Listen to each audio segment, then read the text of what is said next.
चंद जय जय राधा वल्लभ श्री हरिवंश जय जय श्री वृंदावन श्री बन चंद जय जय राधा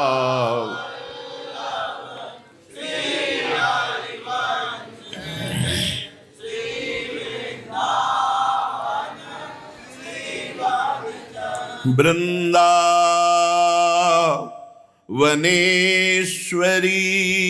तवैव पदारविंदम प्रेमामृतैकमकरंद रसौघपूर्णम् हृद्यर्पितं मधुपते स्मरतापमुग्रं निर्वापयत् परमशीतलमाश्रयामि परमशीतलमाश्रयामि। परम सच्चिदानंद घन प्रेमानंद स्वरूप नवनिभृत निकुंज महामहिम परम पावन श्री वृंदावन धाम, श्री वृंदावन धाम के लाडिले युगल सरकार प्राणाराध्य प्राण प्रिय श्री श्यामा श्यामजू, समस्त सहचरी वृंद, खग मृग पशु पंछी तरुलता, यमुना रस रानी रजरानी, समस्त ब्रजवासी परिकर। उपासक उपासना को समझ ना पाने के कारण कुछ साधकों में भाव रहता है कि मुझे एकांत और भजन करूं, श्री जी की सेवा, संत सेवा, गुरु की प्रसन्नता, धाम की अधीनता, इन सब बातों पर ध्यान नहीं है। उठते बैठते चलते फिरते खाते पीते राधा वल्लभ श्री हरिवंश, मुख पवित्र है तो शरणागत मंत्र, निज मंत्र शरीर से सेवा, अभी अहंकार गलित हो जाए। अरे ये साधक समझते हैं हम एकांत में बैठ करके मन और इंद्रियों पर काबू पा लेंगे, तो खुली बात समझो, जो पूर्वाभ्यास है तुम्हें रौंद करके रख देगा। सेवा रात दिन, एक मिनट समय खाली नहीं, तो कहाँ हो? श्रीधाम वृंदावन में क्या कर रहे हो? श्री जी की सेवा। कौन हो? श्री जी के दास। हो गई भगवत प्राप्ति। ध्यान से सुन लो, श्रीपाद प्रबोधानंद जी महाराज कह रहे हैं, ध्यात्वा ध्यात्वा म्रियंताम कथमपि न मनाक राधिका कृष्ण तत्व। ध्यान करते करते मर जाओ पर तुम्हारे ध्यान में राधिका कृष्ण तत्व आने वाला नहीं। प्यारोडुम क्षमते ने अच्छी सुखादि नाम तो यह ध्यानगम। भगवान शंकर सुखदेव की भी ध्यान में न आने वाला यह तत्व है। नवनिभृत निकुंज विलासी, गलवैया दिए हुए विहरण करने वाले नवल किशोरी नवल किशोर। जो बाजार में बैठकर समाधिस्थ हो जाए उसे महात्मा कहते हैं। जो भोगों के बीच में रहकर बैरागी रहे उसे बैरागी कहते हैं। साधना किसे कहते हैं? शरीर से भगवत सेवा, मन से प्रियालाल का सुमिरन, वाणी से मौन, रात भर जग करके कोई कंबल नहीं, कोई वस्त्र नहीं, एक लंगोटी केवल। रामदास काठिया बाबा, गुरुजी थोड़ी आग रख दिए, बस इसी के सहारे भजन कर। आग बुझ गई, सर्दी का समय था, गुरुदेव के समीप पास में ही, महाराज थोड़ी आग दे दीजिए। कैसे बुझ गए? इसका मतलब तुम सो गए। इतना मोटा काठ डाल दिया और चैले से पिटाई की। सिद्ध रामदास बाबा। भजन किसे कहते हैं? हर परिस्थिति में कामी नारी प्यारी जिमी, लोभी जिम प्रिय दाम, तिम रघुनाथ निरंतर प्रिय लागो मोहि राम। कामी जैसे स्वाभाविक स्त्री का चिंतन करता है, हमारा और चिंतन का विषय क्या है? जब हम भगवत मार्ग के पथिक हैं तो फावड़ा चलाते हो, हर फावड़ा में राम हरि कृष्ण राधा जो प्रिय हो बोलो। भक्ति का स्वरूप क्या है? बैठ करके सांसारिक चिंतन करना। करके देखो, तुम बैठो आसन में बैठ के देखो। भक्ति का मतलब है मधुर मधुर भगवान का सुमिरन करना और अपने कर्तव्य का पालन करना। अर्जुन जी कह रहे हैं मैं संन्यास लेकर भीख मांग कर खाऊंगा, युद्ध नहीं करूंगा। भगवान जी कह रहे हैं मामुनिस्मर युद्ध च, मेरा स्मरण करते हुए युद्ध रूपी कर्तव्य कर्म को कर। अगर इन हाथों से सैकड़ों साधकों की सेवा बन जाती है, अगर इन हाथों से लाडली लाल की सेवा बन जाती है, इन हाथों से समाज की सेवा बन जाती, तो हाथ सार्थक हुए। नहीं कौन सा भजन। माधवदास बाबा ब्रजमंडल दर्शन करने आए, एक आश्रम में रुके तो उन्होंने कहा कि सेवा दीजिए। तो उनका तुम्हें सेवा नहीं दे सकते, वृद्ध शरीर हो। बोले फिर नहीं रहेंगे, जहां हम रहेंगे खाएंगे, सेवा करना है मेरे को। तो कंडा थापने की सेवा दी थी ऊपर छत में, और उन्हीं के ग्रंथ जय जय जगन्नाथ की लीला का गायन हो रहा था। जब कोई महान पुरुष आया जगन्नाथपुरी से, देखा रे तो सिद्ध माधवदास बाबा चरणों में लुटे। आश्रम वालों ने कहा कौन है? तो उनका जिनका तुम ग्रंथ की कथा कर रहे हो वो है ये माधवदास। कंडा थापने की। अभी इस भजन का मतलब क्या समझा है?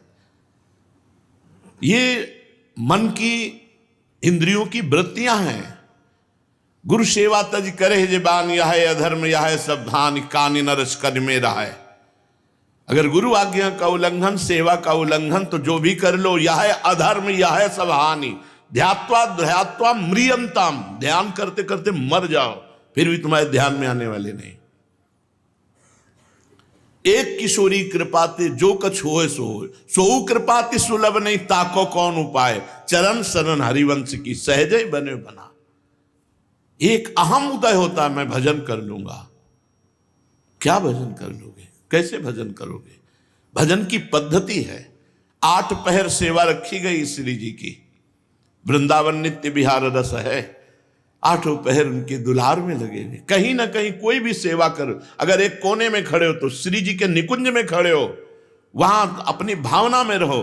आने वाले हमारे भगवान हैं अतिथि, उनका हम स्वागत कर रहे हैं। इससे मेरी लाडली जो प्रसन्न होंगी, क्योंकि उनके महल में उनके धाम में आने वाला हमारे लिए अतिथि है, हमारे लिए बहुत बड़ा रिश्तेदार है, क्योंकि श्री जी के लिए आया। उससे हमारा बर्ताव भगवत स्वरूप होना चाहिए। हो गई सेवा। प्रपंच देखो तो प्रपंच है, और चिद चिद लक्षणम सर्वम राधा कृष्णमयम जगत। राधा कृष्ण में देखो तो सब में राधा कृष्ण विराजमान है। म्रियंताम, मर जाओ फिर भी कुछ हाथ नहीं आने वाला।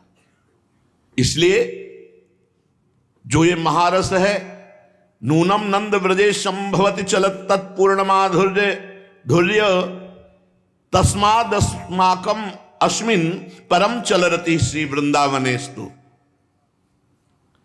स्फूर्तिम वैकुंठ मुख्याखिल परम महाधाम महो सत्यमेतद। जहां इन प्रिया प्रीतम के इस माधुर्य रस का स्फुरण वैकुंठ में भी नहीं है। ये महाप्रेम रस आप अनाधिकारी होने पर श्री जी ने आपको घसीटा, आपको शरणागति दी। ना काहू सो बोलिबो ना कोई व्यवहार, अपनी कुंवर किशोरी को जियत निहार निहार। सुने न काहू की कही, कहे न अपनी बात, नारायण व रूप में मगन रहे दिन रात। अरे मन पर शासन कर, इंद्रियों पर शासन कर। नगाड़ा बजे और हमारा भजन चल रहा है, कब अभ्यास करेगा? जब सामने बात कर रहे हैं लोग, नाना प्रकार का कोलाहल मचा है, उसी समय शांत वृत्ति मन को खींचकर प्रभु में लगा। अंदर शांति करनी, तेरे को अंतर्मुख होना है। भजन का मतलब क्या है? सर्वात्मना न विसजेत बहिरिंद्रियाणि। इंद्रियों को अंतर्मुख कब अवसर मिलेगा? जब प्रतिकूलता होगी, ढोल नगाड़े बज रहे, कोलाहल है, उसी समय हम अपनी चित्त वृत्ति को अपनी लाडली लाल में लगाए। ये साधना है। अपने को हर जगह पुष्ट करना है। ये थोड़ी करना है कि हम संसार को रोक सकते हैं। अपने पैरों में पादुका पहन लो, पूरे संसार में कारपेट बिछाने की जरूरत नहीं, और क्षमता भी नहीं कि ऐसा कर सको। किस किस को रोकोगे? अपनी इंद्रियों को अंतर्मुख करके भजन किया जाता है। परोस रहे हैं, पोछा लगा रहे हैं, अमनिया कर रहे हैं, रसोई श्री जी का चिंतन करते, श्री जी के लिए कर रहे हैं। ये सब श्री जी के जन हैं। पूज्य चंद्रशेखर बाबा जी अपनी कुटिया से बाहर निकले तो उनके शिष्य के पादुका रखी तो उसमें पैर छू गया, तो बाबा ने पादुका उठाई। अरे बाबा मार दिया आपने, तो हमारी पादुका है। बोले नहीं, वैष्णव की पादुका है, वैष्णव की पादुका यहां पैर से नहीं छू। अपने शिष्य की, शिष्य पे भगवत भाव, वैष्णव भाव। चराचर जगत में एक क्रूरा पापिनो न च सताम संभाष्य दृश्याश्चये सर्वान वस्तुतया निरीक्ष परम स्वाराध्य बुद्धिर्मम। जो क्रूर है, पापी है, नीच है, संभाषण योग्य भी नहीं, वो मेरे श्री राधा वल्लभ लाल उनमें है, ये मेरी दृढ़ मति है। महाप्रभु उनको भी कह रहे नमस्कार करो सबको, सब में इष्ट विराजमान। मन और इंद्रियों की गुलामी को भजन नहीं करते, मन और इंद्रियों को गुलाम बना दो। इष्ट आज्ञा पर, गुरु आज्ञा पर उसे भजन कहते हैं। भाव के बिना बाजार में भी वस्तु का कोई कीमत नहीं रहती। भाव बढ़ा, कीमत बढ़ गई। तुम्हारा भाव बढ़ा, तुम उत्तम भूमिका पर पहुंचने लगोगे। सेवा का मतलब जानते हो, प्राण समर्पित कर देना, जीवन समर्पित। सैकड़ों साधक ऐसे हैं कि प्राण अर्पित करने के लिए तैयार हैं, रात दिन सेवा में रत होकर के भी कोई प्रश्न नहीं है। क्यों? जीवन श्री जी को समर्पित। तो उनको भगवत प्राप्ति करने के लिए चिंता करनी क्या? ठेका है। महारानी जो है, बिका हुआ जीवन है। मेरे बलसी वृंदावन रानी, कौन है वृंदावन रानी? जाहि निरंतर सेवत मोहन बन विनोद सुखदानी, मेरे बलसी वृंदावन रानी। और जिनकी चरण कृपाते पाई कुंज केली रससानी, जैसे रूप लाल हित हाथ बिकानी, तो निधि पाई मनमानी। सत्संग सुनने का मतलब आचरण में उतारना। 4 घंटे से ज्यादा शयन साधक के लिए नहीं। 4 घंटे तो बहुत होते हैं, 4 घंटे बहुत होते हैं। खिलवाड़ समझते हो, साधुता को तुम मजाक समझ रखा है। अरे भजन, भज धातु सेवायाम, और तुम उसे ठुकरा रहे हो। भजन किसे कहते हैं? भज धातु सेवायाम। सेवा में जीवन समर्पित, तो स्वामी पूरा भार देख लेंगे। कौन सा भजन? बड़े बड़े ज्ञान सिद्ध महात्मा आकर श्री जी की सेवकाई की याचना करते हैं। श्री जी के लिए तनुवांग मनोभिरमलय सोहम तवे वाश्रिता, शरीर मन वाणी अहंकार और मैं आपके समर्पित हूं। कैसे समर्पित हूं? अब जोई जोई प्यारो करे सोई मोहि भावे, जोई जोई प्यारो करे सोई मोहि भावे। जैसा आप, नहीं आपको कोई परेशानी, मुझे परेशानी क्या, मैं तो बिका हुआ हूं। आप कहो खड़े रहो तो खड़े रहो, बैठ जा तो बैठ जा। शरणागति क्या समझे? क्या शरणागति समझे? आपको जो पसंद है वही बात कहेंगे। अगर आप कह दो दिन को रात, तो हम रात कहेंगे। हम क्यों कहे दिन? हम यही सोचेंगे कि मेरे नेत्रों का दोष है जो मुझे दिन दिखाई दे रहा। मेरे प्रीतम कह रहे रात है तो रात है। कहां शरणागति? सच्चिदानंद महासुख में निमग्न होने के लिए मार्ग है। रात दिन सेवा करके समर्पित जीवन पड़े हैं उनके। काहू के बल भजन को, काहू के आचार, व्यास भरोसे कुंवर के सोवत पांव पसार। इनके कीड़ा दिमाग में लगा है, भजन का नहीं, मन और इंद्रियों की स्वतंत्रता का। क्योंकि भजन क्या है? अपने लोग जीवन में चले हैं और गुरु कृपा से चल रहे हैं। अधीनता भजन है।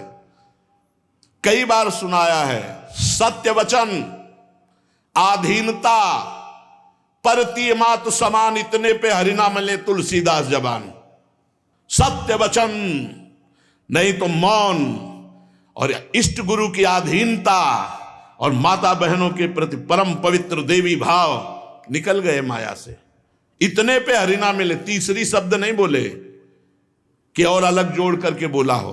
गोस्वामी जी बोल रहे हैं सत्य वचन। सत्य कौन है? भगवान का नाम, भगवान का रूप, भगवान की लीला, भगवान का गुण। जब बोले तो भगवत चर्चा, नहीं तो मौन। बोधयंता परस्परम कथयंति च माम नित्यम तुष्यंति च रमंति च।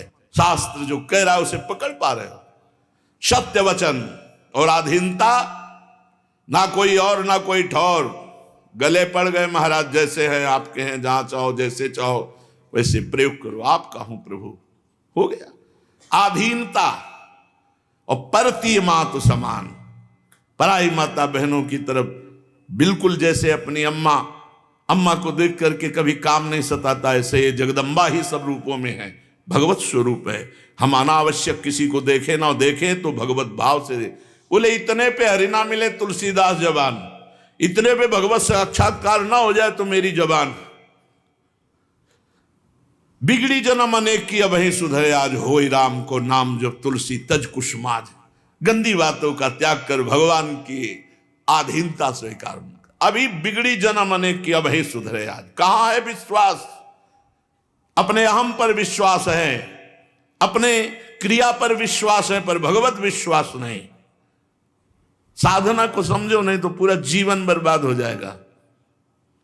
एकांत हृदय देश है, कहीं भी बैठो तुम भूताकाश से छुप सकते हो लेकिन चिदाकाश से नहीं। तुम्हारे चित्त में अनंत ब्रह्मांडों का प्रपंच भरा हुआ है और वो भजन से डिलीट होगा। चलते फिरते उठते बैठते खाते पीते हर समय नाम जप, कदम कदम पे राधा वल्लभ श्री हरिवंश, राधा वल्लभ पात्र मार्जन कर राधा वल्लभ श्री हरि। ये परम सत्य प्रिया प्रीतम का मार्ग आधीनता का है। जब प्रेम रस की पिपासा श्री भगवान के हृदय में जागृत है तो वो लाडली जी की अधीनता स्वीकार किए है। जाके अधीन सदाई सांवरो, या ब्रज को सिरताज, हमारे माई श्यामाजू को राज। तुम श्यामाजू के अभी शरणागत हुए, अधीनता नहीं।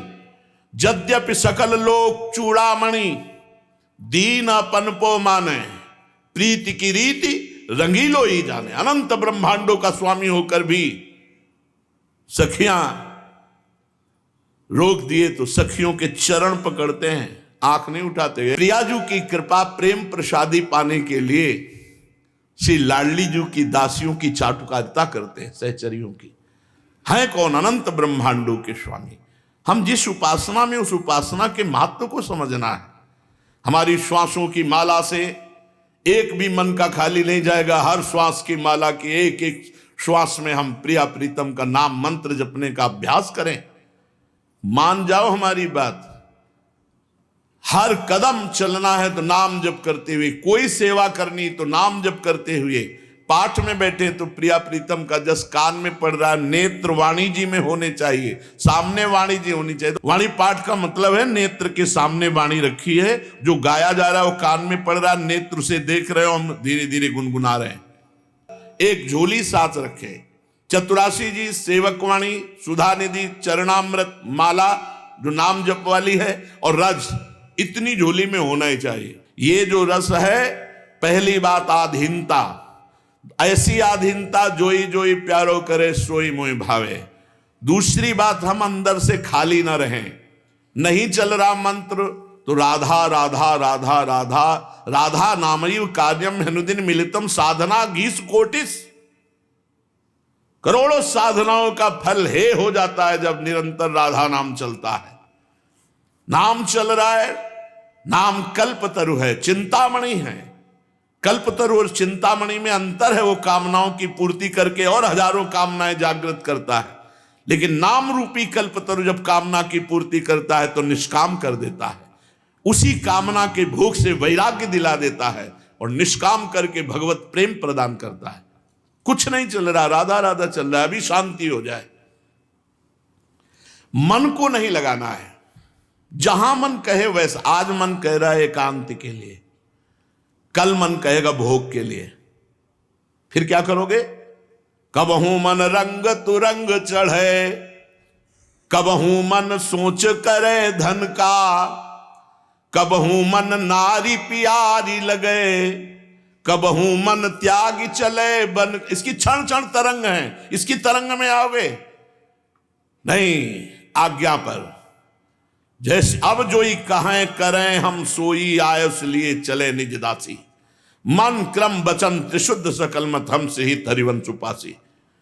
अगर एक कोने में कहीं छड़ी लिए खड़ा है तो हमारी दृष्टि होती है ये श्री जी का जन श्री जी के नाम पर खड़ा है, ये अमुक सेवा में लगा, ये अमुक सेवा में लगा है, तो सोचो श्री जी की दृष्टि नहीं है तुम्हारे ऊपर। मामा प्रयागदास जी सोफा में बैठते ऐसे गिरदा लगा के, तो लोग कहते आप वैष्णव होकर के माला तो चला नहीं रहे और राजा बाबू की तरह रहते। तो बोले पता है कि राम जी का साला हूं, मेरे राम जी जीजा हैं, निष्ठा ठसक, मुझे भजन करना है, मेरे राम जी जीजा है। हरिराम व्यास जी के किसी का भजन, किसी के आचरण, किसी की तपस्या साधना, हम तो महारानी जी के हैं। अरे भाई ध्यात्वा द्वैत्वा म्रियंतम कथमपि न मनाक, राधिका कृष्ण तत्व ध्यान करते करते मर जा, फिर भी तेरे ध्यान में आने वाला तत्व नहीं, हरिवंश प्रताप से आता है। हरिवंश कृपा, गुरु कृपा, दैन्य सेवा बन के लिए, ऐसे थोड़ी गुरुजनों की कृपा मिलती है। हुकुम पे प्राण त्यागने की हिम्मत रखे, तब इस मार्ग में कदम रखे। सत्संग भगवान कह रहे हैं श्री कृष्णचंद्र जी, व्रतान यज्ञ छन्नांसि तीर्था नियमा यमा यथा वरुंधेत सत्संगा सर्वसंगोपहो इमाम। बड़े बड़े व्रतों से मैं अधीन नहीं होता, नियमों से नहीं, यमों से नहीं, वेदाध्ययन से नहीं, और बड़ी बड़ी आराधनाओं से नहीं। महाराज कैसे अधीन होते हो? बोले जितना मैं सत्संग से प्राप्त होता हूं जल्दी। व्रतान यज्ञ छंदांसि तीर्था, तीर्थ अवगाहन, तीर्था नियमा यमा यथा वरुंधेत सत्संगा सर्वसंगोपहिमाम। क्यों? क्योंकि जो 50 वर्ष साधना करके बात प्राप्त की गई 5 सेकंड में तुम्हें दे दी गई। अब पकड़ो से पकड़ लो तो तुम्हें 50 वर्ष साधना नहीं करनी पड़ेगी। इसीलिए तात स्वर्ग अपवर्ग सुख धरी तुलाए कंग, तुलनता सकल मिली जो सुख लव सत्संग। मोक्ष सुख को भी सत्संग के सामने नहीं। अगर एक वाक्य पकड़ लो, एक सेंटेंस पकड़ लो, आपका कल्याण हो जाए, आपका मंगल हो जाए, उस पे चलना है हमको। को रागः को विरागः किमिहि वरयसो दुर्यसो वा किमत्र। यदि प्रिया प्रीतम की अधीनता नहीं आई तो को रागः, तुम्हारा राग किस काम का, और को विरागः, तुम्हारा वैराग्य किस काम का। बिहारी देव जी महाराज की वाणी में पढ़ा तो कह रहे हैं ना पाई और ना पाई है बिनु स्वामी यह केली, यद्यपि वो विपिन बसत वैराग्य जुत ज्यो लरिकाएं खेल। वृंदावन में रहे घोर वैराग्य से रहे तो भी प्रिया प्रीतम मिलने वाले नहीं जब तक उनकी सहचरी की कृपा न हो जाएगी। ना पाई है बिनु स्वामी। कल्याण हो जाना, मोक्ष हो जाना, मंगल हो जाना, ये सब सहज बात है, लेकिन स्वामिनी जी के समीप पत्रावलिम रचितुम कुचयो कपोले, ये सामर्थ्य केवल हरिवंश प्रताप स्वामी हरिदास जी कृपा, हरिराम व्यास जी, ये बड़े बड़े जो रसिकाचार्य प्रकट हुए, इनकी पद्धति से चले, इनके चरणों के आश्रित रहे। पूरा जीवन हो गया, जितना गुरु जी का सानिध्य मिला देखा, वही दिनचर्या, एक पाई भी अंतर नहीं, वही समय से वही श्री जी की सेवकाई आज समाज में हो रही, कल एकांत में होती थी, जिसको सेवा करते हुए रोज देखते थे, वही सेवकाई। मंजीरा उठाया, खूब पद गायन कर रहे हैं, नाम कीर्तन कर रहे हैं, श्री जी की मंगला से शयन तक, चाहे ब्रजमंडल में भ्रमण कर रहे हों। 8 बजे के लगभग थोड़ा दूध ऐसे कटोरी में भोग रख दिया, 11 बजे तक पद गायन कीर्तन, फिर जय जयकार करके श्री जी को मुंह पोछ, 3 घंटे दूध ही पी रहे श्री जी, भाव में डूबे हुए। अरे ये मार्ग ऐसा है। अब हमको जैसे घड़ी दिखाते हैं श्रृंगार के समय 9:15 बज गए, ऐसा लगता है और गाते रहे, और गाते, शरीर में सामर्थ्य नहीं थे, लगता है 24 घंटे गाते रहे। महारानी जी बैठे सुन रही और उनका हम जस गा रहे, इससे बड़ा और क्या हो सकता है। हम उनका यश सुन रहे हैं, इससे बड़ा। गावत श्रवणन सुनत सुखाकर विश्व दुरित दौन। जैसे ही हरिवंश यथामति वर्णत कृष्ण रसामृत सार, श्रवण सुनत प्रापक रति राधा पदम बुझ सुकुमार। सुन रहे बैठे, पद गायन हो रहा है, पद देख रहे हैं, हमारी समझ में नहीं आ रहा लेकिन कान में पड़ रहे। उससे क्या होगा? श्रवण सुनत प्रापक रति राधा पदम बुझ सुकुमार। सुकुमार चरणारविंद, जिनसे लाडली जू के गोरे चरणारविंद की अद्भुत प्रीति प्रकट हो जाएगी सुनने मात्र से। भजन का स्वरूप क्या है? बार बार इसलिए समझा रहे हैं, इष्ट अधीनता गुरु अधीनता, अब जोई कहें करें हम सोई आए, इसलिए चले निज दासी।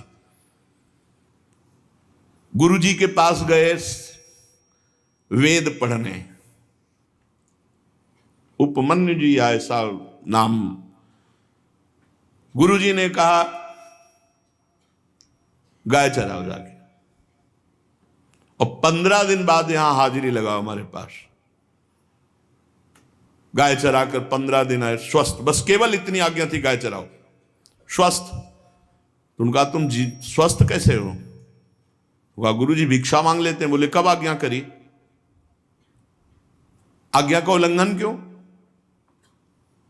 भिक्षा मांगने के आज्ञा और भिक्षा प्राप्त होने पर गुरु को सामने अर्पित करके फिर गुरुदेव वो पाया जाता है। अपराध करते हो, जाओ। 15 दिन बाद फिर हाजिरी लगाई, फिर स्वस्थ।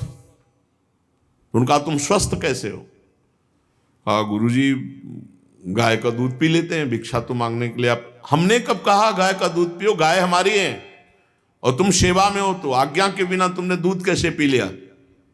जाओ। 15 दिन बाद फिर हाजिरी लगा, 15 दिन फिर स्वस्थ।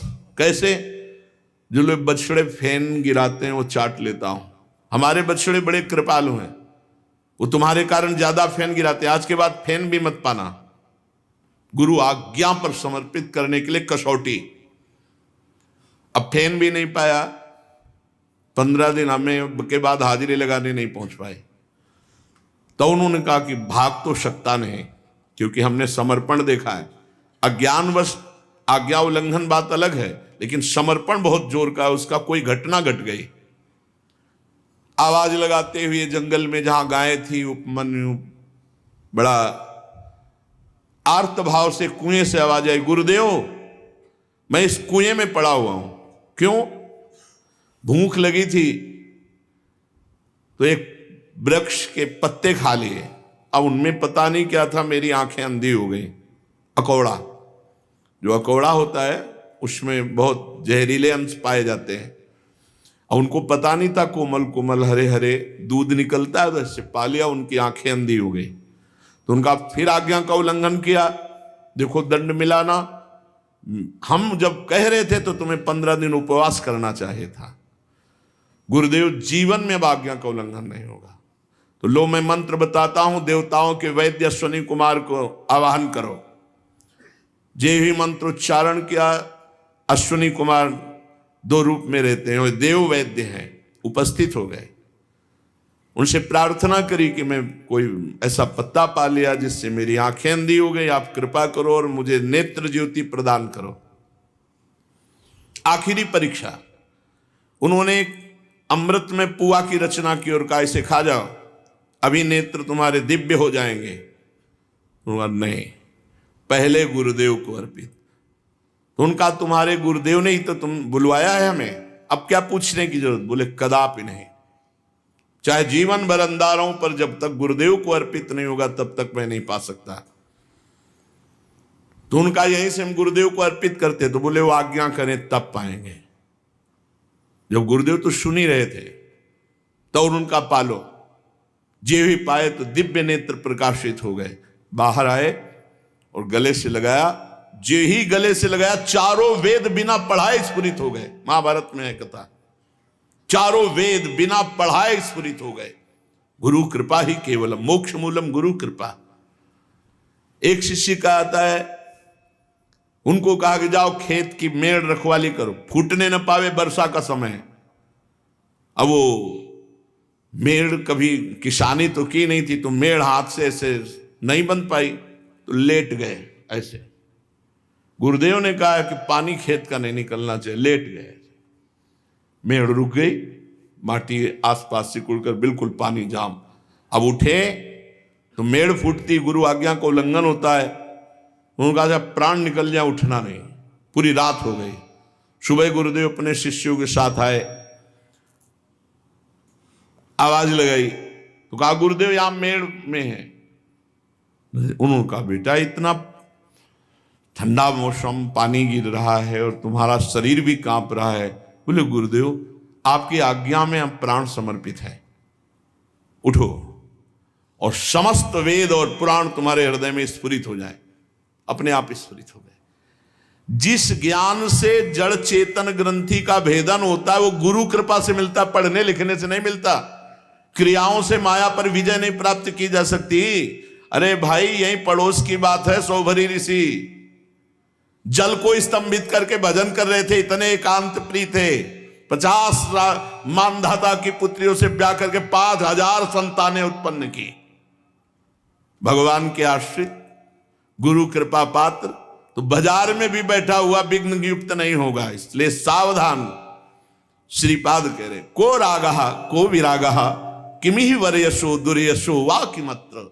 कोई मेरा यश करे या कोई मुझे मेरी निंदा करे, मेरे को इससे कोई मतलब नहीं। राग से मतलब नहीं, वैराग्य से मतलब नहीं। क्यों? बोले मुझे प्रिया प्रीतम से मतलब। राग और वैराग्य और यश और अपयश से थोड़ी मतलब।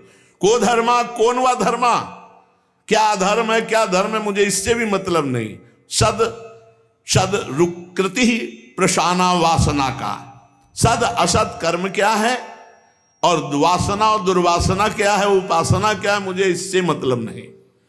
को दोषा के गुणा वा किमिहि बहुविध दुख मस्मिन सुखम क्यों। क्या दुख है क्या सुख है इसकी कोई परवाह नहीं। क्या दोष है क्या गुण है इसकी कोई परवाह नहीं। क्यों? बोले श्री वृंदारण्य मामृत्य न जहताम कोटिसो वज्रपात। वृंदावन में प्रिया प्रीतम की नाम रूप लीला धाम के हम आश्रित हो चुके। अब चाहे करोड़ों वज्रपात हमारे ऊपर हो जाएं तो भी अब हम प्रिया प्रीतम का आश्रय छोड़ने वाले नहीं, धाम का आश्रय छोड़ने वाले नहीं। ऐसे आनंदित होकर उल्लसित होकर के संत सेवा हो रही, हृदय नाचना चाहिए। सबके हृदयों में भगवान बैठ करके प्रसाद पाते हैं। अहम वैश्वानरो भूता प्राणी नाम देहमाश्रिता। कौन सा भजन हो रहा है? भावना का तो स्वरूप समझो। पवाते समय एकदम मां की तरह उत्साह, और खीर लीजिए और मेरे भगवान पा रहे, और सब पा गए, थोड़ी थोड़ी जूठन लेके पाए। इसी का नाश करने के लिए तो भगवान के मार्ग में आए। अहंकार, अहंकार दैन्य भगवान प्रिय, अहंकार माया प्रिय, घसीटेगी माया। अहंकार विमूढ़ात्मा करता है मित्र। सबके चरण वंदना, सबकी जूठन, सबका यश, अपने दैन्य मानना। अमानिना मान देन कीर्ति। एक भी लक्षण साधुता का धारण कर लो, महान हो जाओगे। अमानिना मान देन कीर्तनीया सदा हरि। सदा हरि का कीर्तन नाम जप करने वाला अमानी होता है, दूसरे को मान देता है। कौन सा भजन है जिसमें दूसरे के प्रति भगवत भाव नहीं है? कौन सा भजन है जिसमें शरीर की इतनी प्रियता है? भगवान राजसूय यज्ञ में अग्र पूजा हुई श्री कृष्ण चंद्रजू की, और जानते हो सेवा क्या ली थी राजसूय यज्ञ में? सबके चरण धोना, सबके चरण धोना। विचार करो, अखिल कोटि ब्रह्मांड नायक परात्परीश भगवान की राजसूय यज्ञ में, जहां ब्रह्मा शंकर श्री कृष्णदेव पायन व्यास परशुराम सब बड़े बड़े महापुरुष, वहां श्री कृष्ण चंद्रजू की अग्र पूजा हुई। और श्री कृष्ण चंद्रजू ने सेवा क्या ली? आए हुए समस्त अतिथि राजाओं सहित ऋषियों की सबकी चरण धोने की सेवा। विचार करो भगवान क्या दिखा रहे हैं। इसलिए साधकों से वृंदावन की रज सेवा करने वालों के चरण धुलवाए, धो चरणामृत पियो, तब तुम्हारी बुद्धि में पवित्रता आएगी। प्रिया प्रीतम के ध्यान की पवित्रता। बहुत बढ़िया अवसर है, निकल चलो।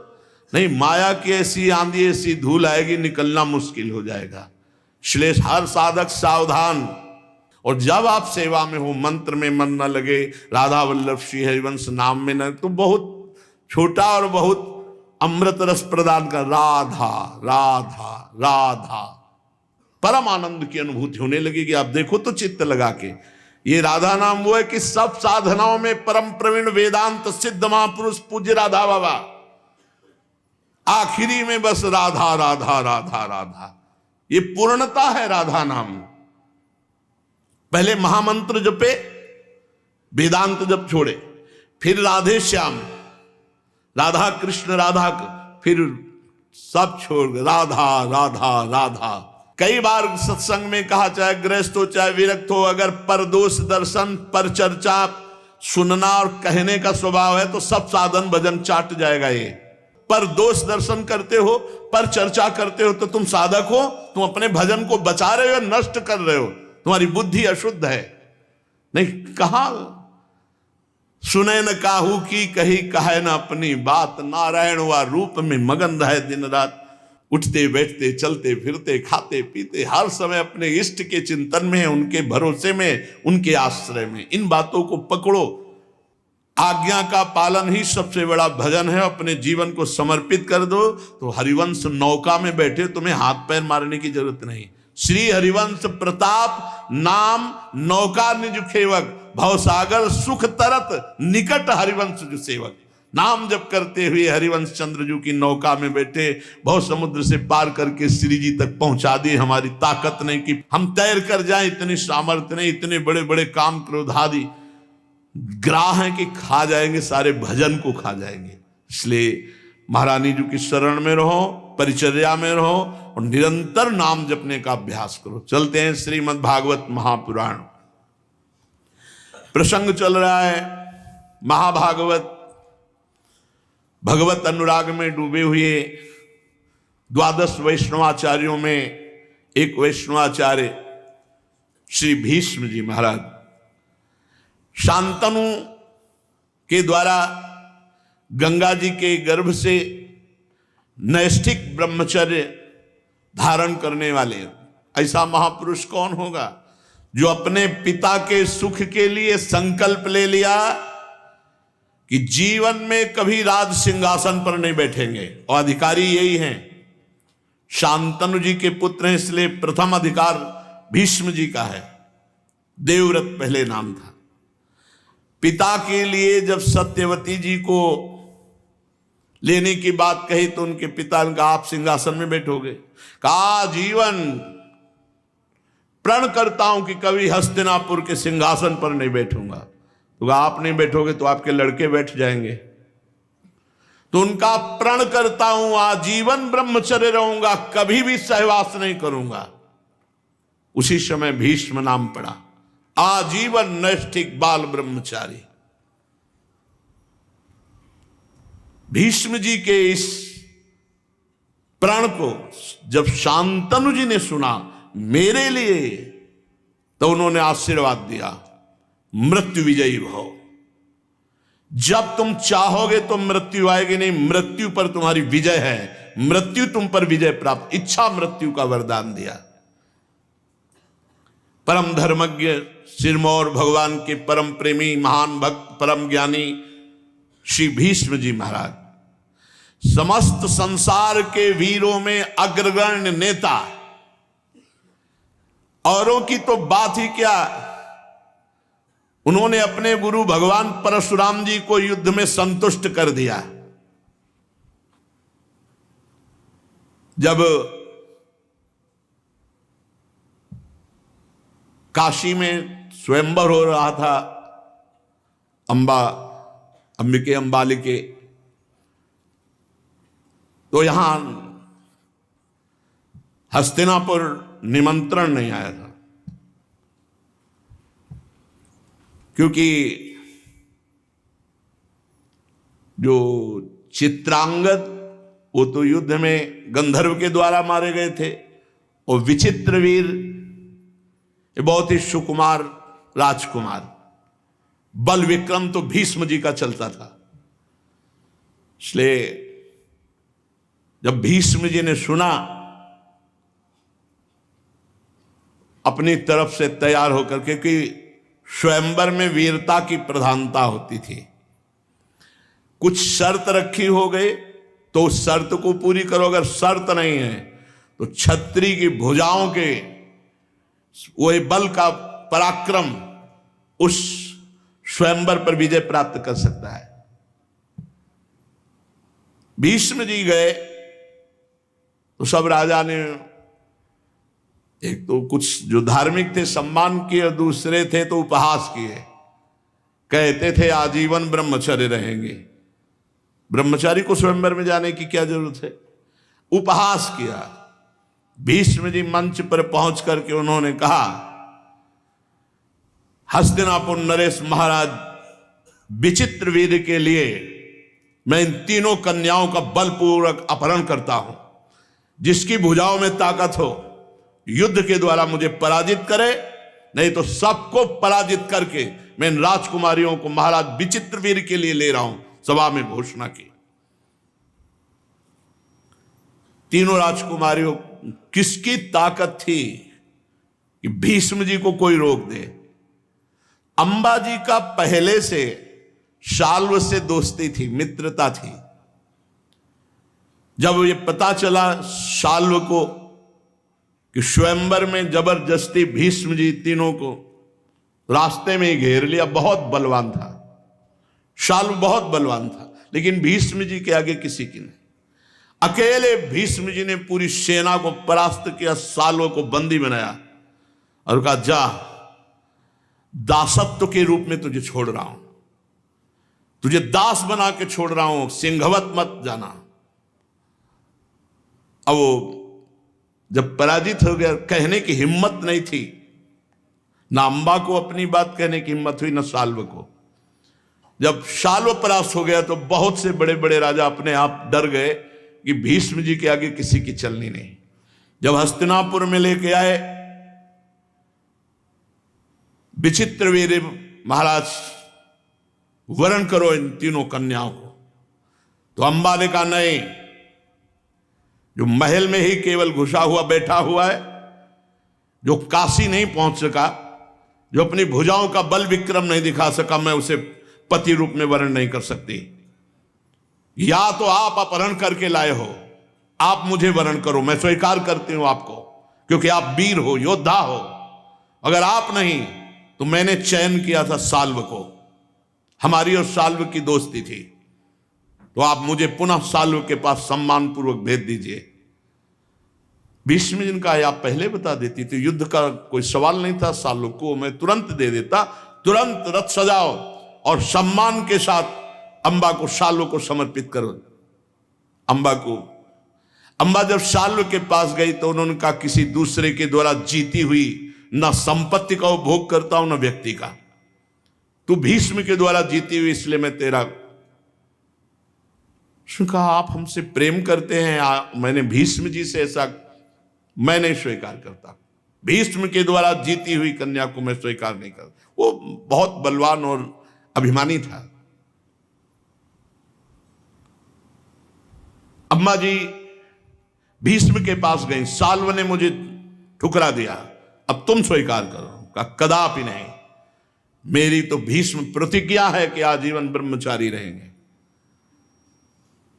बड़े बड़े ऋषि मुनियों के आश्रमों में गई, सबसे सहायता मांगी कि जिससे मैं प्यार करती थी, शाल्व ने ठुकरा दिया, भीष्म जी ने अपहरण किया और स्वयं वरण नहीं किया, और मैं विचित्रवीर का वरण नहीं कर सकती, इसलिए मुझे सहयोग दो।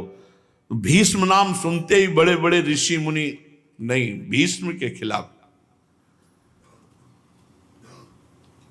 एक दिन भगवान परशुराम जी के शिष्य अकृतवर्ण जी में, उन्होंने कहा भीष्म जी के गुरु हैं परशुराम जी, यदि भगवान परशुराम से प्रार्थना करो तो तुम्हारी बात पक्की। बहुत प्रसन्नता हुई अंबा को, और कहा अगर भीष्म ना माने तो बोले मृत्यु पक्की, क्योंकि भगवान परशुराम उनके गुरु सर्व सामर्थ्यशाली। बड़ी प्रसन्न हुई कि दोनों बातें बन गई। यदि भीष्म जी मानते हैं, मुझे पत्नी रूप में स्वीकार करते हैं तो ठीक, नहीं तो परशुराम जी युद्ध के द्वारा उन्हें मार देंगे। पूर्णिमा के दिन भगवान परशुराम जी गंधमादन पर्वत से वहां पधारे, ऋषि मंडली में बड़ा स्वागत हुआ, और वो व्रत रहकर परशुराम जी का इंतजार करती रही अंबा, केवल जल पी करके। भगवान परशुराम जी जब विश्राम कर चुके तो अंबा को पेश किया। अंबा ने प्रणाम किया और रो करके कहा कि भगवान मेरा क्या दोष, मेरी दुर्दशा जो हो रही है इसमें मेरा क्या दोष? शाल्व मुझे वरण करता, जबरदस्ती अपहरण कर लाए भीष्म जी ने स्वीकार नहीं किया, शाल्व ने ठुकरा दिया, मेरा जीवन बर्बाद हो गया भीष्म के कारण, तो इसलिए मैं आपकी शरण में हूं, आप मेरी रक्षा कीजिए। भगवान परशुराम जी ने कहा क्या चाहते हो? भीष्म जी मुझे वरण करें। बोले वो सत्य प्रतिज्ञा है, उसने प्रतिज्ञा की है कि मैं बाल ब्रह्मचारी रहूंगा। तो उनका भगवान फिर दंड दीजिए, मैं भीष्म की मृत्यु चाहती हूं। तो उनका ठीक है, मैं शर्त रखूंगा ब्याह या युद्ध, राजी हो? अंबा बड़ी प्रसन्न हुई। भगवान परशुराम जी हस्तिनापुर के बाहर ही सूचना पहुंचाई तो भीष्म जी बड़े बड़े प्रधान जनों के साथ आकर भगवान परशुराम जी का पूजन किया, क्योंकि गुरु हैं अस्त्र विद्या के। 4 परिक्रमा की साष्टांग दंडवत हुए। उनका भीष्म मेरी आज्ञा है, अंबा को स्वीकार करो। तो उनका गुरुदेव आपको पता हो कि मैंने नैष्ठिक ब्रह्मचर्य का नियम लिया है, आजीवन बाल ब्रह्मचारी। तो उनका फिर युद्ध स्वीकार करो। उनका भगवान यद्यपि मैं आपका शिष्य हूं, पर मैं क्षत्रिय कुल में हूं, आप ललकार रहे हैं तो मैं आपके युद्ध को स्वीकार करता हूं, लेकिन अंबा को नहीं। परशुराम जी को बड़ा गुस्सा आया कि हमसे युद्ध करेगा। दूसरे दिन से युद्ध प्रारंभ, भगवान परशुराम और भीष्म जी का।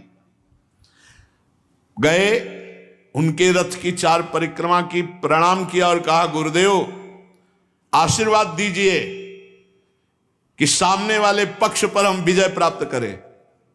तो उनका ऐसा कैसे हो, सामने वाला पक्ष तो मैं हूं, मैं विजय श्री का आशीर्वाद तो नहीं दे सकता, लेकिन इतना कहता हूं कि तुम्हें शपथ है, उठा के मत रखना, छुपाना मत, समस्त अस्त्र विद्या जितनी सिखाई सब हम पर प्रहार करना, संकोच मत करना।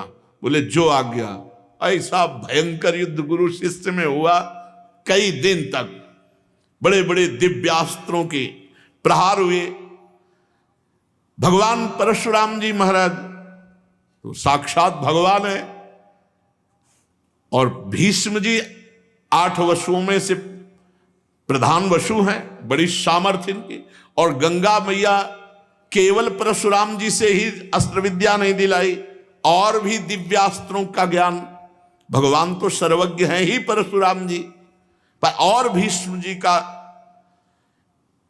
भीष्म जी ने एक बाण संधान किया भगवान परशुराम पर, वो अमोघ था। गंगा जी और वसु बड़े बड़े ऋषि मुनि सब आ गए, भगवान परशुराम जी से भी विनय की, भीष्म जी से भी कहा कि बेटा ऐसा नहीं, गुरु के ऊपर अमोघ अस्त्र का संधान नहीं करते। भगवान परशुराम जी से कहा कि प्रभु आप तो भगवान ही हैं और आपका शिष्य ही है, आप शांत हो जाइए। भीष्म जी ने कहा अगर गुरु जी एक कदम रथ वापस कर लें तो हमारा बाण नीचे उतर जाएगा और हम साष्टांग दंडवत हो जाएंगे।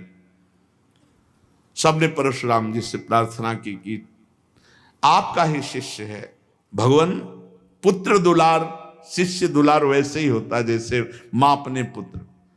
भगवान परशुराम को मना लिया। परशुराम जी तो साष्टांग उतर कर भीष्म जी ने दंडवत की, परिक्रमा की। तो अंबा ने कहा मेरा क्या होगा? बोले जो तेरा होला हो जाओ। यहां झगड़ा करवा दिया गुरु शिष्य में, और भगवान महेंद्राचल पर्वत चले गए भगवान परशुराम जी। तो यहां कह रहे हैं कि भीष्म जी अपने गुरु भगवान परशुराम को भी युद्ध में संतुष्ट कर दिया। शांतनु के पहले सत्यवती जी मछुआरे के घर में पल रही थी, इसलिए जो बड़े बड़े राजा थे तो सत्यवती के गर्भ से जो प्रकट हुए चित्रांगद विचित्र वीर हैं, इसीलिए थोड़ा सा कि उदास कन्या है। दासराज की कन्या सत्यवती जी से चित्रांगद विचित्र वीर, चित्रांगद को चित्रांगद नामक गंधर्व ने मार डाला था। दासराज कन्या सत्यवती से भगवान के कलावतार श्री कृष्ण द्वैपायन व्यास जी पहले ही बाल्यावस्था में प्रकट हुए थे पराशर जी के द्वारा। देखो भगवान का यह अवतार, इसमें कोई काम लीला नहीं थी।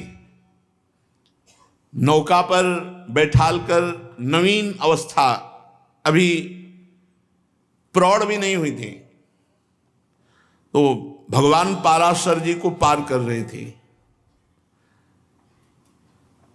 पराशर जी ने सत्यवती जी की तरफ देखा और समय को देखा और ध्यान के द्वारा देखा, इस समय जगत का मंगल करने वाले, वेदों का विस्तार करने वाले, पुराणों की रचना करने वाले भगवान अवतार लेने। तो उन्होंने कहा, बेटी तुम्हारे गर्भ से भगवान के अवतार का संयोग है इस समय। तो उनका, भगवान मेरे शरीर से मछली की तरह दुर्गंध आ रही। बोले आज से कमल किसी सौरभ योजनों जहां तुम्हारा शरीर होगा उससे आसपास 4 कोस तक ये सुगंध फैलेगी। इसी सुगंध से आकर्षित होकर के महाराज शांतनु आए थे। कहा भगवान इस समय तो दिन है, घोर अंधकार कोहरा को पैदा कर दिया। और कहा भगवान मैं कन्या हूं, तो उनका कन्या ही रहोगी। कहा भगवान कैसे कन्या रहेंगी, जब उदर में गर्भ होगा तो संसार जानेगा। बोले नहीं, तत्काल बालक प्रकट होगा।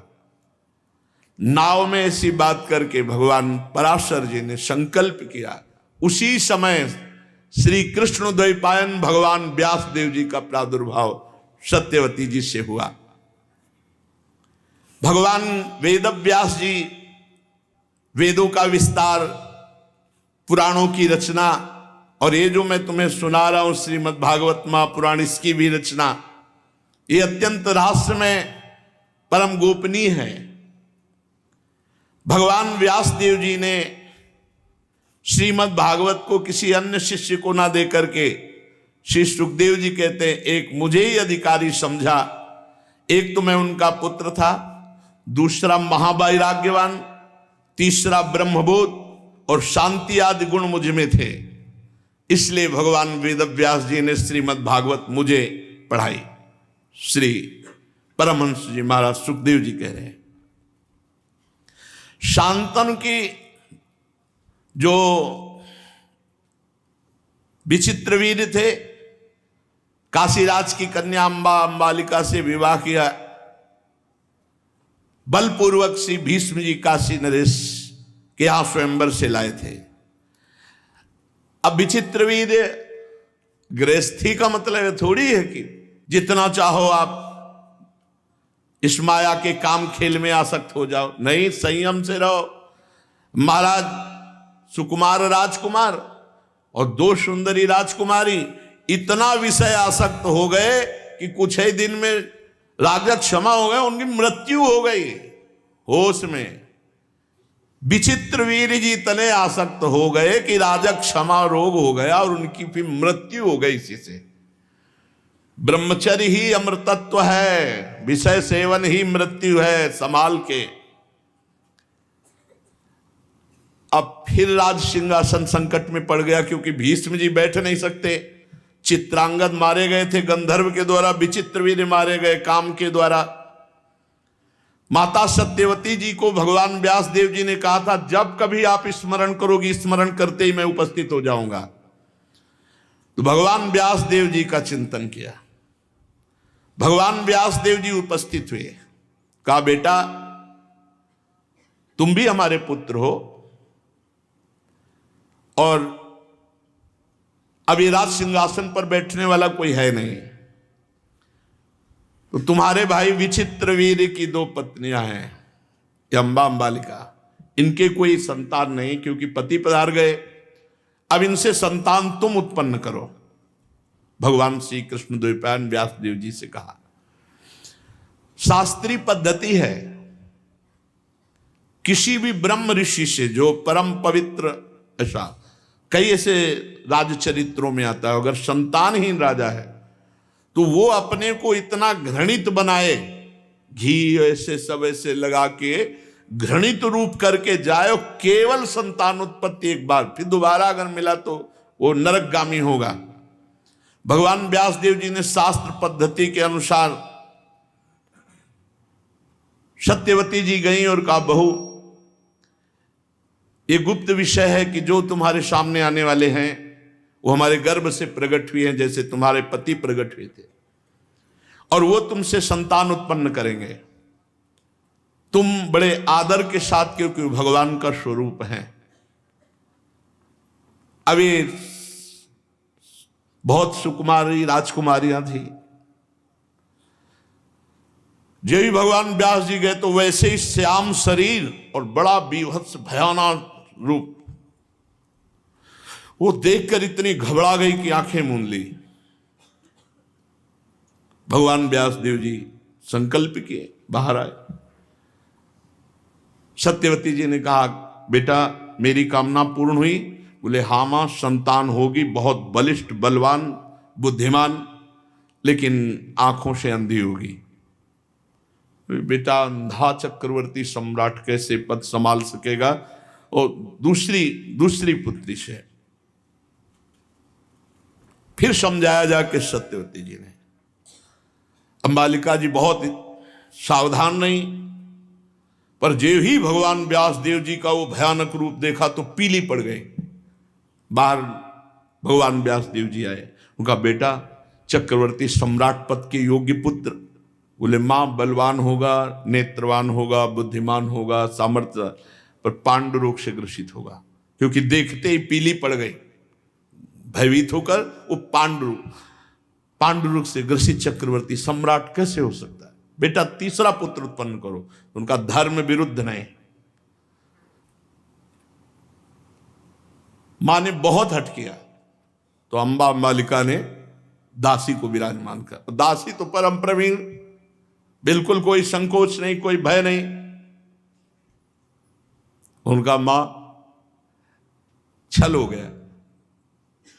दासी पुत्र होगा सर्वांग सुंदर, महान, बलिष्ठ, बलवान, बुद्धिमान, धर्मात्मा, सब लक्षणों से युक्त, लेकिन वो दासी पुत्र होगा, महारानी का पुत्र नहीं। उसे भगवान के धर्मावतार श्री विदुर जी, पहले जो आंख मूंद ले तो धृतराष्ट्र जी, दूसरे पांडु जी, तीसरे विदुर जी। विदुर जी साक्षात धर्मराज हैं और युधिष्ठिर जी धर्म के अंश हैं। धृतराष्ट्र जी का ब्याह गांधारी जी से हुआ। जब गांधारी जी को सुनने को मिला कि हस्तिनापुर में हमारा ब्याह हो रहा है और धृतराष्ट्र के साथ तो मेरे पति अंधे, सर्वांग सुंदरी, परम पवित्र धर्मात्मा गांधारी जी थी। उसी अभी ब्याह नहीं हुआ था, उसी समय कपड़े की कई परत की पट्टी लगाकर आंख में बांध लिया कि मेरे पति अंधे तो जीवन में संसार को नहीं देखूंगी। और इतना धर्मात्मा कि हर समय अपने पति का अनुसरण, पतिव्रता थी गांधारी जी। महाराज पांडु के तो शाप के कारण स्वयं से कोई संतान प्रकट नहीं हुई। महाराज पांडु प्राय दिग्विजय ही करते रहते थे और जब युद्ध नहीं होता था तो वन में रहते थे। ऋषियों की सेवा और उनकी रक्षा करना बड़ा उनको अच्छा लगता था, वन में रहना। तो एक दिन वन में श्री कुंती जी और माद्री जी इनके साथ थे। मन में आया कि शिकार खेल, तो उस समय अचानक देखा कि एक हिरनी पर हिरन सहवास कर रहा है। एक ही बाण से दोनों को बेध दिया। जो ही बेधा तो पुरुष आवाज आई, ये अनर्थ किसने किया? नजदीक जाके देखा तो ऋषि अब तो कांप गए। तो उन्होंने कहा तुमने घोर अपराध किया। वो महाराज आप मुझे अपराधी नहीं ठहरा सकते, क्योंकि मैं राजा हूं और अपने प्रजा की रक्षा के लिए मैं जिस हिरन का चाहूं वध कर सकता हूं, जिस खूंखार जानवर का चाहूं वध कर सकता हूं, ये मेरा अधिकार है। मैंने अपने अधिकार के अनुसार बाण चलाया। तो उन्होंने कहा कि तुमने मुझ ऋषि और ऋषि पत्नी को मारा। बोले महाराज आप हिरन थे, ऋषि पत्नी नहीं थे। तो बोले तुम्हें तनिक भी दया नहीं आई कि सहवास के समय मार दिया? मैं ऋषि हूं, इसलिए दिन में कभी मैथुन करना शास्त्र आज्ञा नहीं करता। और कामाशक्त दंपत्ति होने के कारण हम दोनों ने विचार किया कि जब शास्त्र विरुद्ध आचरण करना है तो पशु आचरण होता है, इसलिए हमने पशु रूप धारण किया। महाराज मैं ऋषि मान करके तो नहीं आपको माना, अपना शिकार मान करके मान। तो उनका मैं शाप देता हूं, यदि तुम अपनी पत्नी के सहवास के लिए उद्योग करोगे तो उसी समय तुम्हारी मृत्यु हो जाएगी। महाराज बहुत असंतुष्ट हो गए क्योंकि अभी तक कोई संतान नहीं थी।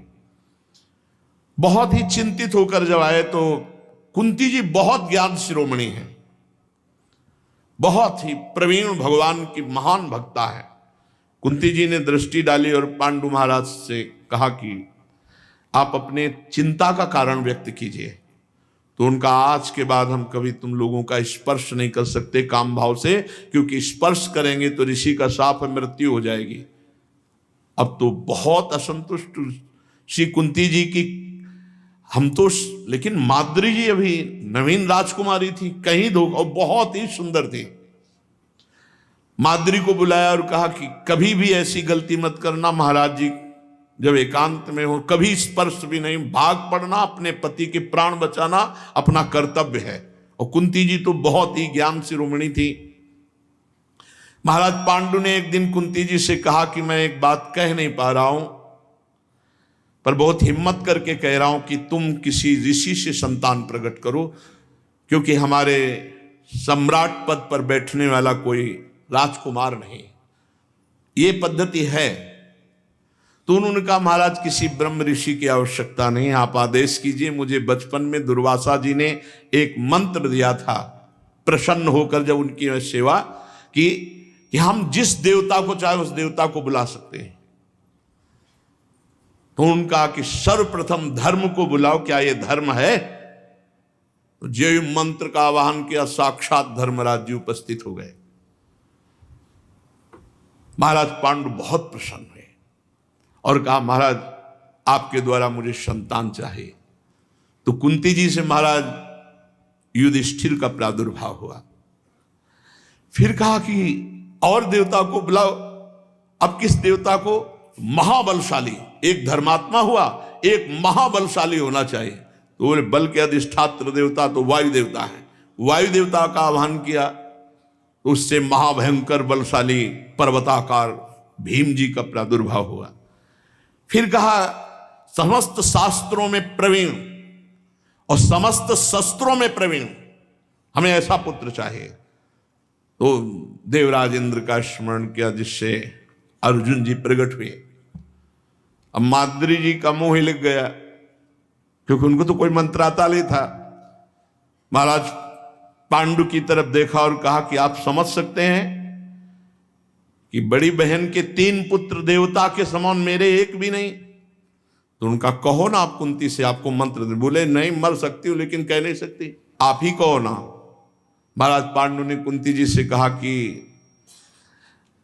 इनको मंत्र दे दो तो ये देवता को बुला दें और इनके भी बालक हो। उनका एक बार एक देवता, बस दोबारा मंत्र हम बोलेंगे, देवता तुम चयन करो। माद्री जी ने सोचा एक पुत्र, इनके 3 पुत्र, तो चतुराई प्रवीणता उनका एक अश्विनी कुमार को, अश्विनी कुमार 2 होते हैं, तुरंत अश्विनी कुमार। तो फिर उससे नकुल और सहदेव का प्रादुर्भाव हुआ। अभी छोटे छोटे ही राजकुमार 5 पांडु जी के वंशधर आगे बढ़कर के तो इनको पांडव ही कहा गया। महाराज पांडु एक दिन पुष्प चयन कर रही थी माद्री, अचानक देखा और इतना बावरापन चढ़ा कि भाग पड़े। माद्री जी ने कहा महाराज तुम्हें शाप है, अगर स्पर्श करोगे तो मृत्यु हो जाएगी। पर भावी बस न ज्ञान उरावा, जे ही उन्होंने आलिंगन किया तत्काल मृत्यु, ऋषि का शाप। अब माद्री जी चिल्लाई, कुंती जी नजदीक, कहा था तुमसे एकांत में, सर्वनाश कर दिया। चलो संभालो 5 पुत्रों को और मैं अपने पति के साथ सती होती हूं, कुंती जी ने कहा। तो उनका आज तक मैंने हृदय की बात नहीं की, मैं तुमसे सदैव जलती रही हूं। महाराज आपको बहुत प्यार करते हैं ऐसे भाव से, तो वो जलन आज भी मेरे हृदय में, मैं 5 को बराबर प्यार नहीं कर पाऊंगी। और आप, मुझे विश्वास है कि आप अपने पुत्रों से भी अधिक प्यार हमारे पुत्रों से करेंगी। इसलिए प्रार्थना है, महाराज ने मेरे लिए शरीर छोड़ा है तो मैं भस्म होकर के उनके पतिलोक में जाऊंगी और आप पुत्रों का पालन कीजिए। माद्री जी पांडव जी के साथ सती हुई। अब समस्त ऋषियों ने कुंती जी को सलाह दी कि आपको जंगल में रहना उचित नहीं है, आप अपने हस्तिनापुर पधारिए, क्योंकि महाराज अंतर ध्यान हो चुके हैं। तो समस्त ऋषियों ने भीष्म जी को सूचना दी हस्तिनापुर में, महाराज पांडव के 5 जो पुत्र हैं, पांडु जी के 5 पुत्र पांडव कहे जाते हैं, उनको लेकर मैं। भीष्म जी बड़े प्रसन्न हुए। वो तो दिव्य अंतर्धान की गति से कुंती जी और 5 पुत्रों को भीष्म जी ने स्वागत। जो ही ये स्वागत के शब्द कान में पड़े धृतराष्ट्र और गांधारी के, और आकर के छोटे छोटे बालकों ने चरण छुआ, बहुत अंदर। गांधारी जी के कोई संतान प्रकट नहीं हो रही थी, तो भगवान व्यास देव जी ने कृपा करी, संकल्प। तो जब उनके तो एक जैसे लौकी होती है ऐसे प्रकट हुआ ना कोई बालक ना कोई कुछ। तो गांधारी जी को बड़ा क्रोध आया, जब स्पर्श किया देखा ना हाथ न मुंह न पैर, एक ऐसे। तो भगवान व्यास देव जी ने तुरंत कहा कुछ मत करना, और उसके 100 विभाग किए, 101, 100 घड़ों में अलग और 1 घड़े में अलग। तो जो 1 घड़े में अलग हुई थी वो उनकी दुश्शला नाम की बहन थी, और जो 100 घड़े में हुए थे 100 पुत्र है, दुर्योधन दुशासन आदि। महाराज धृतराष्ट्र के 100 पुत्र, 1 पुत्री, और कुंती जी महाराज पांडु से, और माद्री जी 5, ये 5 पांडव। जब दुर्योधन और ये दुशासन आदि खेलने के लिए, तो खेल अधूरा ही हो जाता। जैसे पेड़ पे चढ़ने वाला खेल है तो सब कौरव चढ़ गए, तो भीम जी को कोई चढ़ने उतरने की जरूरत नहीं, नीचे से पकड़ के हिला दिया, सब नीचे गिर पड़े। किसी की गांठ फूटी, किसी के, सब शिकायत करते धृतराष्ट्र से जाके कि कोई भी खेल नहीं हो सकता भीम के आगे। तो ये हुआ कि अंदर अंदर प्लानिंग बनी और भीम को मार डाला जाए। बच्चे ही थे अभी। बोले गंगा जी के किनारे उत्सव मनाया जाए, पूरी प्लानिंग बन चुकी थी बड़े बड़े मंत्रियों के द्वारा भी। दुर्योधन आदि ने जब ऐसा स्वीकार किया तो पांडवों ने भी स्वीकार कर लिया, वहां खेलेंगे, खाएंगे, आनंदित घूमेंगे। गंगा के किनारे खूब सुंदर वन है, बड़े सुंदर सुंदर राज तंबू तने सब ऐसे। और एक भोजन अलग बना और एक खीर बनी मेवा मिष्ठान से। मतलब मन 2 मन भी खा जाए भीम तो डकार नहीं आती थी। बड़वा नल मानो पेट में हो, तो बड़ी बड़ी कराहों में खीर तैयार की गई, उसमें हलाल विष डाल दिया गया, और वो केवल भीम को पवाना है, क्योंकि पता था 4 तो सब ऐसे ही महाबलशाली, भीम अगर मर गया तो सब ठीक रहेगा, नहीं ये कभी भी कौरवों की विजय नहीं होने देगा। भीम से कहा भैया ये सब भाई हमारे भी, और आप ये सब एकांत में पाए, आओ आपके लिए पर्सनल। खाने में तो प्रवीण थे ही, दिखाया ये सब खीर। भीम ने सब खीर खा ली। जब खीर खाई तो जहर चढ़ा तो मूर्छित हो गए, हाथ पैर बांध करके छोड़ दिया गया गंगा जी में, अथाह गंगा जी उस समय। अब भीम कोई साधारण थोड़े, वायुदेव के पुत्र हैं। नीचे गए तो सांप, एक जो इच्छाधारी सांप थे, उन्होंने देखा इतना सुंदर बालक और ये हाथ पैर बंधे हुए, तत्काल हाथ पैर खोले और लेकर नागलोक चले गए। नागलोक में जाकर के वहां परीक्षण कराया इसको जहर, तो तुरंत एक औषधि दी, जहर मुक्त हो गए। कौन हो आप? उनका महाराज पांडु का पुत्र भीम। अरे महाराज पांडु तो हमारे बहुत परिचित थे, तुम तो हमारे ही घर में आ गए, मानो अपने घर में आ गए, मैं तुम्हारे नाना के समान हूं ऐसा। और एक एक कुंड में 10-10 हजार हाथियों का बल, ऐसी औषधि डाल करके अमृत तैयार किया और कहा पी जाओ। भीम तो भीम 60,000 हाथियों का बल था भीम के, 60,000 हाथी 6 कुंडों का पी गए। कहा आराम से सो जाओ। सो गए, पच गया। बोले आज के बाद कोई वीर तुम्हारे सामने टिके। 60,000 हाथियों का बल। वो वैसे ही पवन पुत्र हैं, हनुमान जी के छोटे भाई हैं भीम जी। और बस नागलोक से ऊपर उठा तो गंगा नहा के जैसे निकले हो ना भीम, अब तो और अलमस्त। कौरवों के तालू सूख गए कि इतना जहर पड़ा, खीर पूरी पी गए। उनको तो पीछे वाली घटना पता नहीं है कि क्या क्या हुआ। उनको लगा कि बोले भीम खीर अच्छी लगी थी, बोले बहुत स्वादिष्ट थी। अब चुप हो गए, किसी की हिम्मत नहीं पड़ी कि जहर का पूरा। और इधर युधिष्ठिर आदि बहुत शोकित थे देख करके भीम। फिर भीम एकांत में जाके माता कुंती को बताया कि हमको जहर दिया गया था, ऐसा ऐसा। हर तरह से उनको सताते रहे। तब विदुर जी महाराज और भीष्म जी महाराज बीच में टोकते। तब प्लान बनाया उन्हीं क्रूर मंत्रियों के साथ कि वारणावत भेजा जाए और लाक्षागृह का निर्माण करके उसी में भस्म कर दिया जाए कुंती सहित पांडवों को। पहले तो राजी किया कि बेटा कभी तुम गए नहीं वारणावत, बहुत सुंदर अपना ही है, एक बार वहां पहुंचिए, वहां की प्रजा को पता चले कि महाराज पांडु के पुत्र कैसे हैं। अपनी मां के साथ जाइए, बस कुछ समय में हम निर्माण करवा देते हैं अलग महल जिसमें आप रहेंगे। लाक्षागृह, घी, पेट्रोलियम, ऐसी वस्तुएं खूब, और दीवार बड़ी मोटी, और सब में वही विस्फोटक पदार्थ भरे हुए। देर न लगा, चक्रवर्ती सम्राट का आदेश, महल तैयार। और ऊपर से केवल ऐसा पुता हुआ कि कहीं कोई समझ न पावे। जब चले थे वहां से तो विदुर जी ने म्लेच्छ भाषा का उनको ज्ञान था, और युधिष्ठिर जी को भी उस भाषा का ज्ञान था। विदुर जी ने म्लेच्छ भाषा में संकेत किया तुम्हें जहां भेजा जा रहा है वहां मारने के लिए भेजा जा रहा है, और जिस तुम्हें महल में रखा जाएगा वो सब विस्फोटक पदार्थों से भरा होगा, लाक्षागृह। तुमको निकलने का उपाय पहले ही कर लेना होगा। मैं एक अपना आदमी भेजूंगा, वो तुम्हारी सेवा में रहेगा। वो बहुत बड़ा खनिक है, अकेले सुरंग खोद देगा गंगा जी तक, और मेरी नाव वहां मिलेगी, वहां से तुम गंगा पार रातों रात हो जाना। पूरा प्लानिंग। जो ही वहां गए तो प्रजा बहुत उत्साहित हुई।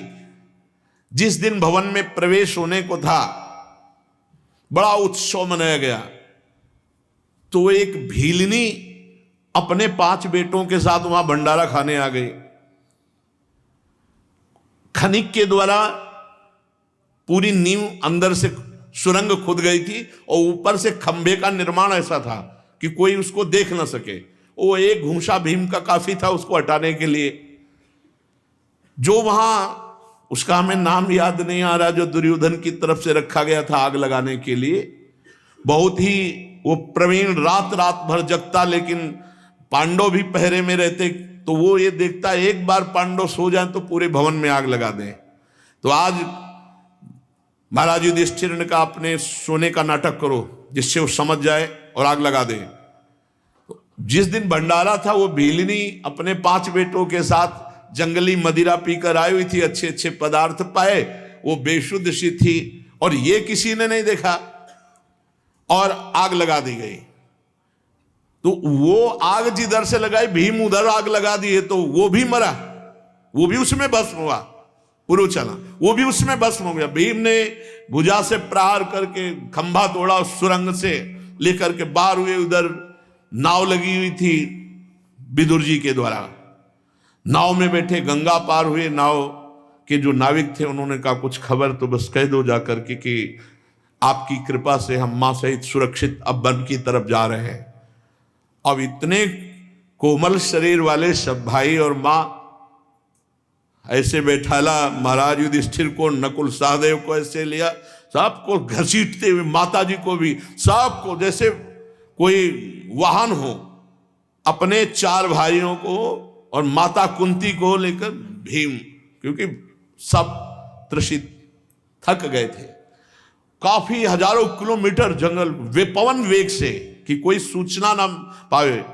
इधर हस्तिनापुर में सूचना हुई, लाक्षागृह में पांडव और लाश भी मिली 5 पुरुषों की, एक भीलनी की। तो लगा कि कुंती सहित बड़ा हाहाकार मचा।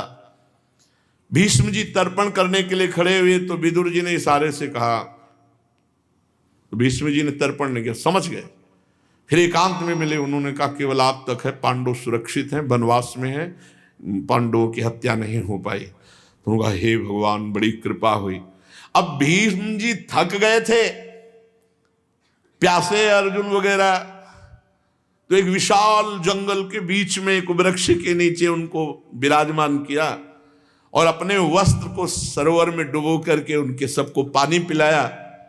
बैठे ही थे कि एक राक्षस वहां पेड़ पे रहता था, हिडिंबा, और बहन थी हिडिंबी।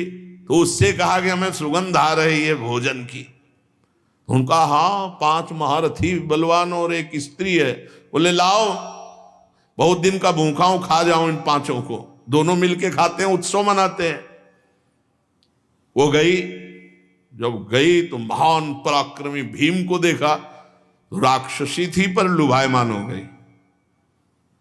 भीम से कहा सुनो, भीम सावधान होकर देखे, राक्षसी सोई। वो कहने की बड़ा सुंदर रूप धारण किया उसने और कहा मैं तुम्हें पति रूप में वर्ण करती हूं। नहीं नहीं, हमारे बड़े भ्राता है ऐसा।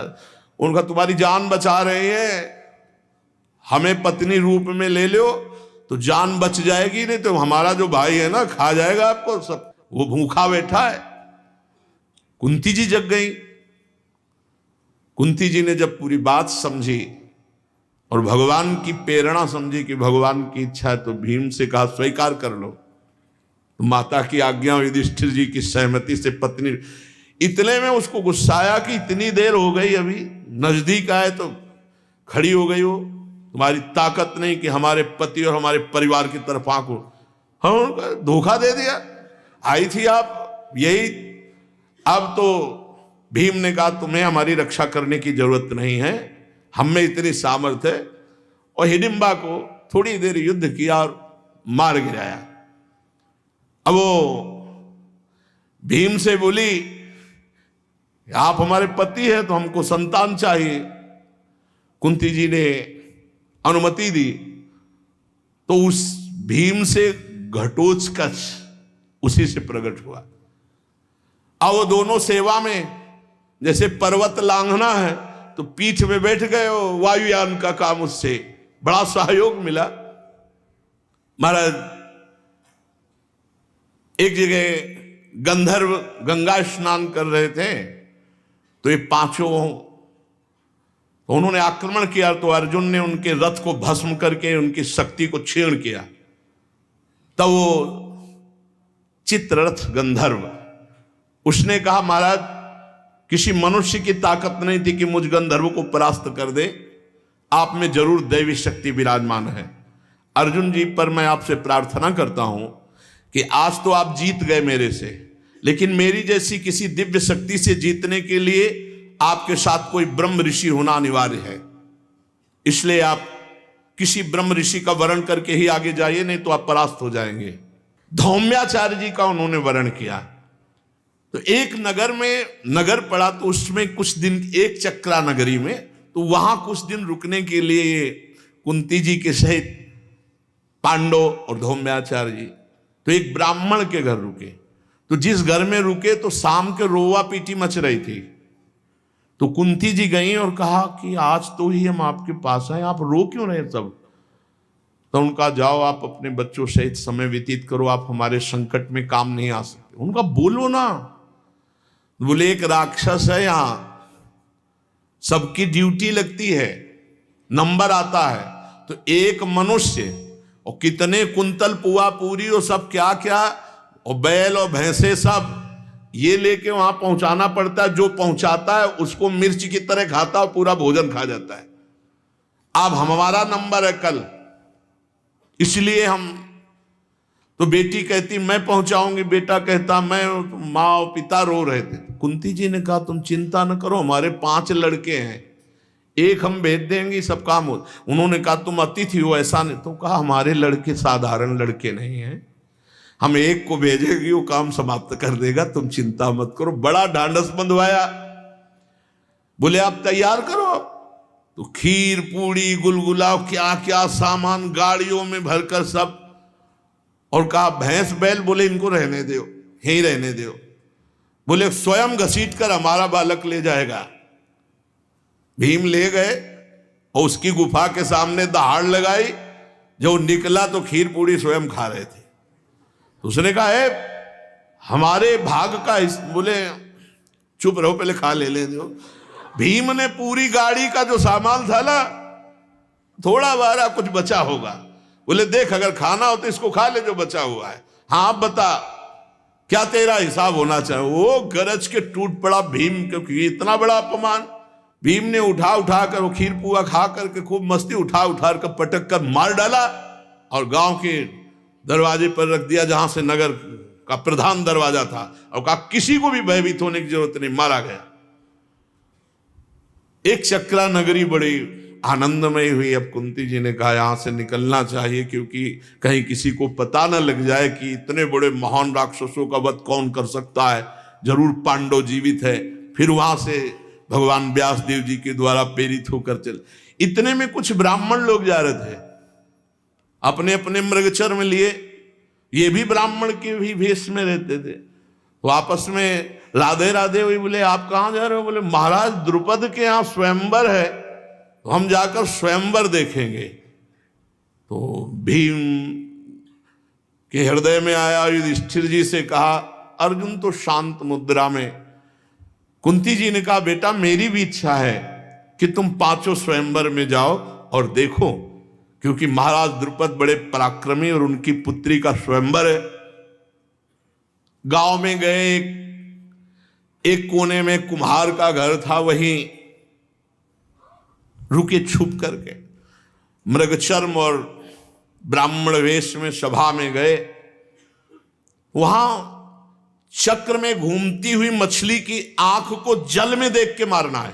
ऐसे भलू अगर स्थायी हो और जल में फिर मारना है, ऐसे मारना तो भी बहुत बड़े निशाने की जरूरत।